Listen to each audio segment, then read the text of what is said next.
Introducing the world's first true hearts and arrows oval-shaped white series diamond.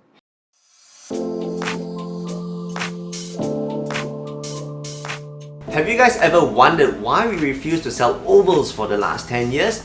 This is why we've officially created the world's first true super ideal hearts and arrows oval diamond. Introducing the world's first true hearts and arrows oval-shaped white series diamond. Over the many years, we have had many requests for oval-shaped diamonds but never really sold them. Even though we had the capabilities to sell them through the floating good markets that most vendors do, we never did this approach. The reason for this is, number one, there are just too many variables that the oval diamond can be cut, so there isn't a consistent standard for them. Number two, there is no ideal oval cut diamonds. Just to let you guys have a look, this is the first true oval hearts and arrows that everybody said was impossible to cut. To show you guys, I picked out one of the better ovals that is typically sold by everyone in the industry, and these are the A-set image of these two. This is really a true hearts and arrows. I'm not even kidding. And this is how it looks like for a typical oval. For example, here is a standard oval-shaped diamond, one of the better ones in fact, on my finger. This is a 0.7 carat oval, D color and VVS2 clarity. Now the reason why most people go for ovals is for its finger coverage and shape. Ovals have a wider spread compared to round-shaped diamonds where they look larger for its carat weight. Also, because of its long ratio, the added length in oval-shaped diamonds gives more finger coverage and helps accentuate the length of your fingers. However, the problem is that its light performance always defeats the purpose of this, as ovals do not display good light return. It doesn't look white or bright. It's kind of counterproductive to have a larger surface area coverage, but it looking darker and duller. It is for these reasons, for over 10 years, we have never sold ovals, and we had to turn down oval lovers during all this time. Now here's the newly patented oval white series hearts and arrows diamond. As you know, the white series line has been in the research and development for 7 years in the making, starting with the decagon. The oval was something that both our clients and us in the company have been bugging Paul to recreate and improve. And it was one of the cuts that time and time again, he has come back to us and told us he couldn't do it. But now, we have officially broken the boundaries of not only the light performance, we've eliminated the bow tie effect that all oval diamonds suffer from.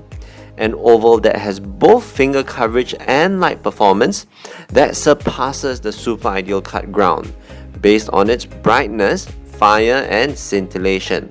Fire that can be seen easily from 2 meters away, even for a 0.5 carat diamond, and it complements the overall look. With regards to that, let's take a look at the diamonds at the most common lighting environment you're gonna see the diamonds under. So when we're talking about the sparkle effect, we're talking about this. See the diamonds under LED or halogen spotlights, which are typically found in art galleries, ballrooms or restaurant types of lighting. This is where you'll get to see the colorful rainbow flashes that makes the diamond very eye-catching and sparkly.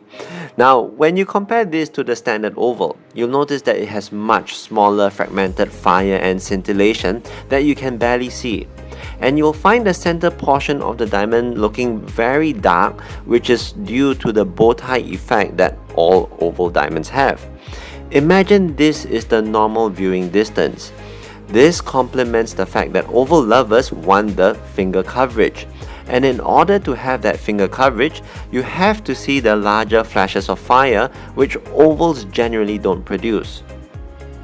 And when we zoom in, you'll notice that it's not just the large flashes of fire it's producing. In each alternation of large flashes of fire, we get a combination of small and medium flashes of fire that alternate through, that you can appreciate at closer views as well. And this gives you the best of both worlds when you see the diamond up close or from afar. Now let's talk about its color. Over here I have 3 diamonds. On my left is a super ideal cut round diamond of the best color, which is a D color. The oval white series hearts and arrows diamond in the middle is a G color, whereas the standard oval on the right is also a D color, which is the best. Right now, I'm filming the diamonds under a white light setting, which is a typical office diffuse type of lighting or natural outdoor cloudy daylight. As you know, even without me saying it, you can see the oval white series looking much whiter and brighter than the other two, even though it's the lower G color. To illustrate my point further, this is the pavilion angle view of the diamonds, which is the best way to compare the diamond's color. From the pavilion angle, it allows us to see the diamond sideways to see its true body color. The oval hearts and arrows in the middle is slightly more yellowish compared to the other two on the sides. Here you can see the color difference between the D and G. Now when I show you the front of the diamonds again, which is the angle you'll see most when you're wearing a diamond ring, the oval hearts and arrows suddenly becomes the whitest and brightest, and you don't get to see the yellowish body color in it at all. This is because when you cut a diamond to have an extreme light return and brightness, this maximum brightness masks the body color of a diamond. The diamond is so bright, you don't notice its body color at all. What this also means is that for the oval hearts and arrows, you don't necessarily need to go for the highest color grade, as its extreme brightness makes the diamond look very white. One very important point to note is that we don't generally like to show diamonds on a white or grey background.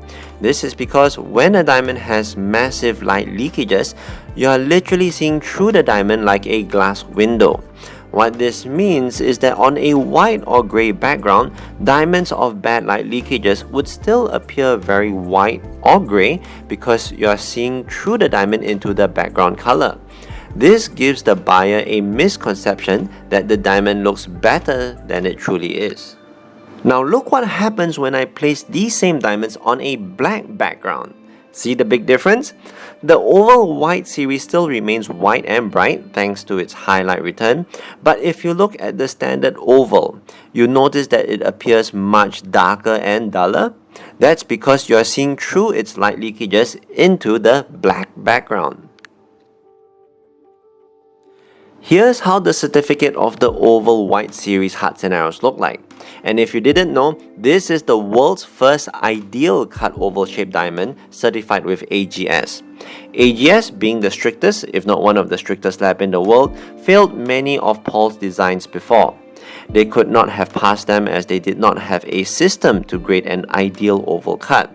But this time, in the finalized white series oval, the light performance was undeniably too high not to be graded as an ideal. And now, we have the world's first AGS certified 000 ideal oval. Now, most ovals you would find looks like this, and mind you, these are one of the better oval cuts already in the market, and it would never be graded on its cut. GIA does not grade the cut of an oval, and only its polish and symmetry. So the only way you can assess the oval is by its ASET scope. Here's the ASET scopes of the oval cut diamonds in the industry. You see that about 80% of the diamonds are made up of light leakages and weak light return. Even the best oval cuts have ASETs that look like this. And this is the new oval hearts and arrows that we came up with. To analyze its optical symmetry, it's impossible, as a normal oval under the hearts and arrows scope would look like this. Now here are the 3 diamonds again under a natural daylight. I'm filming the diamonds by the window with some very soft sunlight coming in. This is how the diamonds would look naturally under these kind of mixed office and sunlight condition, where you get to see a mixture of its brilliance, fire and scintillation. The oval hearts and arrows simply stands out with its large areas of extreme brightness and colorful flashes. And I have to remind you that this is a G color diamond compared to the other two, which are D colors. This is another point that I always emphasize to my clients, that there is really no point going for a high color grade diamond if it does not have a good light performance. The light leakages will totally negate the premium you're paying for its higher color. It makes more sense to prioritize its cut over its color. Here, I have both oval diamonds under a mixed direct light condition. This is the typical lighting environment if you're to go out shopping in a mall or retail store that have different types of mixed lights. Now this is where you get to see how the diamonds can sparkle in these common everyday scenarios. The white series oval produces that large intense flash that bounces around each and every of its facets. This creates a stunning scintillation effect when you're wearing your diamond ring. Because of these large flashes of fire, it helps emphasize the size of the diamond and makes it very prominent. This can be easily seen from afar, and when you compare these two oval cuts side by side, you can clearly tell which is the winner. And here are the diamonds outdoors under direct sunlight. Now this is where you're going to see those colorful and sharp sunburst effect and what makes a diamond very glaring and eye-catching. The white series oval is designed to perform under all lighting conditions. Under sunlight, those multiple sharp colorful flares gets easily set off by any small movement on the diamond ring. This is something that the standard oval lacks of, as its light leakages produces this crushed ice effect. Ovals come in many different ratio shapes, some longer, some shorter. We standardize the oval white series to the best ratio possible, and each and every single white series oval is cut to that same precision of ratio and optical symmetrical light performance. What this means is that they all look duplicate identical to each other. Another issue that most oval lovers face is the color of the metal that the diamond is mounted on. It's seldom that you see ovals on yellow or rose gold. This is because the color of the metal easily seeps into the diamond. What we did here is that we mounted 3 different oval diamonds on an 18 karat rose gold setting. These two are typical ovals that you can get anywhere in the market. Now this is something amazing you're gonna see. Most of the time, you're going to look at pictures or videos of diamonds under jewelry shop lights. This is not a typical light you see diamonds commonly under, as you're not always under an environment that is full of mixed spotlights of LED, halogen and fluorescent. So what we did in this particular shot is we used a very soft singular diffuse light source, and on the side we added a soft white light hitting the side of a diamond to show you a little reflection. If you notice, one of the diamond has a bow tie effect, which is common to oval cuts. And if you don't know what a bow tie effect is, it's a diamond with this black center over here. Now what we did is that we tilted the diamonds to an extreme angle. Chances are it goes from different person to person on how much you move your fingers, but we do usually tilt diamond rings to about a 20 degrees angle. But in this video, we pushed it to the extreme to 30, 40 and even 50 degrees tilted angles. And when you compare the ovals, the light leakages over here, you seldom see it in pictures or jewelry shop scenarios, because in pictures it's usually glamorized with lots of lights. But in actuality, in a real life scenario, we don't have that many lights surrounding us all the time. A lot of people have asked questions about the oval and emerald cuts, such as why does our oval or emerald look so dark? And you only know once you bring it out to different lighting sources. And this is the best case to show what light leakages really mean. These diamonds are cleaned out fully, so there's no dust whatsoever. In these light leakages, you can see the skin tone, the rose gold, no matter at what tilt, it's not going to return light at all. And as time goes by, dirt and dust accumulates underneath the diamond. It's all going to be seen underneath, as it's all acting as glass. Now to show you the A set of it, if you notice, these are actually classified as pretty good ovals. And what we created is the world's first super ideal oval hard scenarios diamond. Let me show you the A set of it, where you can see the amount of light return we get. If we tilt the oval to an extreme angle, you notice the oval white series retains its light return and brightness and does not reveal anything below. If your diamond is dirty or set in rose gold or yellow gold, it's not going to return anything from below. It's going to return light and this high level of brightness. And we're talking about a very soft diffuse light here. And so you can imagine under more lightings, the oval white series will be even more amazing. To further explain the science behind the oval's light performance, we would need to analyze it based on its rotational ASAT scope images. The ASAT reveals the intensity of a diamond's light return, which is defined by the red areas on the ASAT, which signifies strong light return.